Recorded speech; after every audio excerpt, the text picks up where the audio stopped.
On 6th of April 1917, the United States declared war on the German Empire, entering the First World War, nearly 3 years after the First World War began. At the outbreak of the war in 1914, the United States followed a policy of neutrality, despite President Woodrow Wilson's personal animosity towards the German Empire. When the U-20 German U-boat sank the British liner Lusitania on 7th May 1915, 128 Americans were killed. President Wilson demanded an end to German U-boat attacks and warned the USA would not tolerate unrestricted submarine warfare in violation of American rights and of international obligations.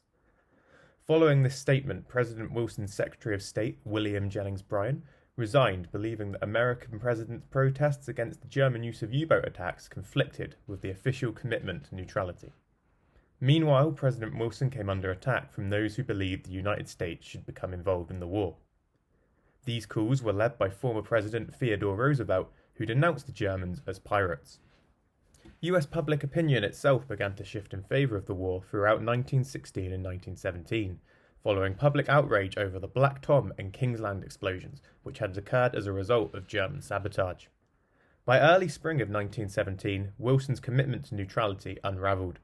Under intense public pressure, President Wilson realised he must enter the war in order to shape the future peace discussions and implement his vision for the League of Nations, which set the precedent for the modern United Nations.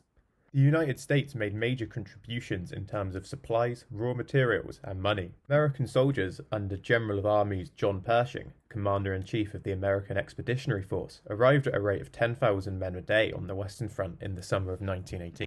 This came at a perfect time for the Allies, as it meant that war-weary Allied troops could be replaced by fresh soldiers, whilst Germans were unable to replace their losses.